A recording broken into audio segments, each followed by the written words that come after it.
All right, so if you want to achieve your goals, don't focus on them. That goes against everything we've ever said about goals, right? Everything everyone ever talks about goals is you pick out what it is you want to do, you set your goals, you write them down, you stay focused on them, you check your list over and over again, you come back to it, and that's how you achieve your goals. Well, I have learned over the course of my life and watching other people and studying other things that that is not the way to achieve goals. We all talk about setting goals, but we don't talk that much about how do you actually achieve goals. So I started learning this lesson with my first girlfriend in life. Her name was Lysandra Johnson. You guys have never seen Lysandra. You have to take my word for it. She was the most beautiful sixth grader God had ever created. And for the record, I was in sixth grade too. I used to look at this girl and think every day I would love for Lysandra to be my girlfriend. But I was young and I was afraid, so I didn't go say anything to her. Well, one day I'm standing on the playground during recess. I don't know where the courage came from, but I decided today is the day. I wasn't going to wait another day. I turned to my buddy, John Statura, and I said, John, go ask Lysandra to go with me. So he goes walking over to her and he poses the question. Her little group of friends giggles. She says something back. He comes walking back to me and he said, Reggie, Lysandra said if you want her to be your girlfriend, you've got to ask her yourself. I thought, I'm in sixth grade. I sent my best man. What does she want? Well, there was no way I was going to ask her myself, so I continued to think about her for the rest of that school year. Summer break came, and I thought about Lysandra Johnson every day of summer break. The next year was seventh grade. At my school, you had a different class every hour and lockers between classes. Well, first hour, I had wood shop. First hour, Lysandra had home economics. At my school, you're allowed to change one class as long as the class you're moving out of met at the same time as the class you're moving into. So I walked in the principal's office, said I'd like to change from wood shop to home economics. I walk in the home ec room. There are 22 or 23 girls in this classroom, one boy named Jürgen Kuhn, and now me. I asked a girl named Tara Vergamini to move over so I could sit next to Lysandra Johnson, and that day I asked her to go with me myself. Thank you. Thank you. She said no. That was my first lesson in the prerogative of women. There would be many more. But making a long story short, Lysandra did end up becoming my girlfriend for 2 weeks and 3 days later in that school year. But I tell that story because that's the first time in my life that I can say that I purposely focused on the part that was in my control and ignored the part that was outside of my control. That was the first time in my life that I purposely focused on my behaviors rather than my goal. We set goals for ourselves, but our goals are things that are outside of our control. Whatever it is you want to achieve in your life, if you're a student and you want to get an A in a class, that's outside of your control. You don't get to write A's on all of your papers. You have a teacher who's going to grade those papers. You have a teacher who's going to give you assignments. Somebody else is setting the curriculum. Somebody else is grading you. You don't control what your grade is. If you want to be the world's best salesman, you don't get to make all the sales yourself. You don't get to do both sides of the transaction. You got to recruit customers into your life. Goals require you to have the participation of other people. Therefore, they are outside of your control. So if you spend too much time focusing on your goals, you never achieve them. Behaviors, by contrast, are things that you alone can do. It doesn't take a parent, a teacher, a coach, a friend, a neighbor, a spouse, a child. It doesn't require anyone else. You alone can do behaviors. And behaviors are the things that you focus on in order to achieve your goals. You know, and look at the situation with Lysandra Johnson and I. When I was focused on my goal, which was to have this girl be my girlfriend, I couldn't speak to her if I was walking past her in the hallway. In my head, all the time was, Lysandra's cute, I want her to be my girlfriend. Lysandra's cute, I want her to be my girlfriend. We're walking past her in the hallway, I would turn the other way. I would not even say hello to her because I was terrified. All I could think about was my goal. When she told my friend John, if Reggie wants me to be his girlfriend, he's got to ask me himself, I heard yes. So I stopped thinking about the goal. The goal had already been achieved. I came back to focusing on my behaviors.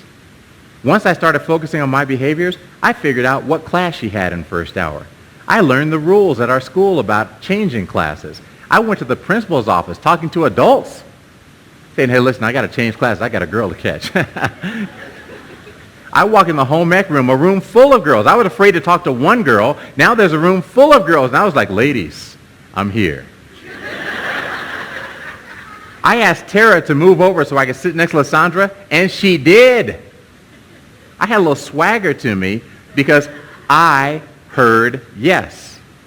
And when I heard yes, I stopped focusing on the goal, and I started focusing on my behavior, and I got myself in a position to achieve my goal. Well, she said no at the time, but later she said yes. But I learned years later when I looked back and I thought about that, I thought that's really the model for what happens in life. It's a metaphor. If you think about what we all go through with, say, weight loss. We're all on a diet at one point or another. I'm on one now, involuntarily. My wife has put me on one. But we're all on a diet at one point or another. And how does a diet start? It starts with a goal. You say, I want to lose 10 pounds by the end of the year. Okay, that's great. You have a goal. If you stay focused on that goal, you will never lose 10 pounds. Because what's the next thing we do? We go from our goal to the scale. We say, okay, I'm going to step on the scale. Scale, please tell me if I've lost any of these 10 pounds. I haven't lost any pounds. I gained a pound. Okay. And we keep coming back to the scale, and you go through a week where you eat well, you're exercising, you're drinking a lot of water, you're doing all the right things, and you get on the scale and you've gained weight, you quit the diet. If you focus on your goal, you won't achieve it.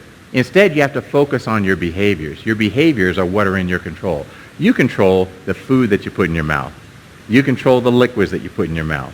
You control how much exercise you do. You control how you feel about the weight that you are. You control how you feel about the amount of food that you're eating.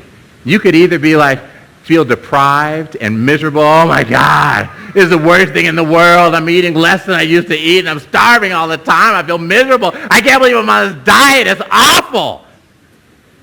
Or you could say, you know what, I'm proud of myself. I'm eating less than I used to eat. I had this instead of that. I feel good. I know that if I keep this up, when I get on the scale is going to tell me something good. If the scale doesn't tell me something good right now, I know that if I keep this up, I'm going to get where I'm going. Right now, we treat the scale as if the scale is an oracle sent down from God to tell us about ourselves. When you're on a diet, it's like, oh, mighty oracle, please tell me what I should think about myself today. You're fat! Oh! The oracle has spoken. If you focus too much on your goal, if you focus on what it is you weigh, then you're never going to achieve your goal. You have to focus on your behaviors. Think about our kids. We have goals for our kids. We want our kids to be responsible. We want them to be mature. We want them to work hard in school, to work hard at their extracurriculars, to hang out with the right people. We want them to be engaged. We want all these wonderful things for our kids. And because we want these things for them and because we focus on those goals for them, we spend most of our time as parents being agitated. Why are you doing that? I told you not to do that. Get over here. Do your homework. What? You're only one page in. I told you to get your homework done. And we spend all our time fussing and fussing and fussing because these kids won't do what we have in mind for them in terms of our goals. We are focused on our goal. If you focus on your goal, you'll never achieve it. You have to focus on your behaviors. Behaviors are things that are in your control solely. So you can't control what your kids do. You can control your reaction to your kids. You control rewards. You control consequences. You control your consistency. You control whether you deliver on the things that you say you're going to do. You control whether you respond to your kids at a level 10 or a level 3. You control what you control. And when you focus on the part that's in your control, which are your behaviors, you tend to achieve your goals. So how does this work? The way that I do it in my life, when I set a goal for myself, I make a goal and I'll say, whatever it is, I want to lose 10 pounds. So then I immediately look and I say, behaviors are very short term. I only believe that I can control my behaviors for 7 days. That's it. So when I set a goal, I say, what can I do today that's going to help me get closer to that goal? What can I do tomorrow that's going to help me get closer to that goal? And what can I do this week that's going to get me closer to that goal? Today, tomorrow, and this week. I write things down in those 3 categories and plan out how I'm going to go after the goals that I have in my life. And that gets me focused on my behaviors. And I know that if I focus on my behaviors day after day, I keep myself motivated day after day. I feel good about what I've done because I say, I did this, I did that, I did that. I'm not worried about the goal. I'm not worried about how much I weigh. I'm not worried about how many sales I've made. I'm not worried about anything that's outside of my control. I'm focused 100% on the part that's in my control. If you want to achieve your goals, don't focus on them. If you want to achieve your goals, you have to focus on the behaviors that are the building blocks that get you to your goals.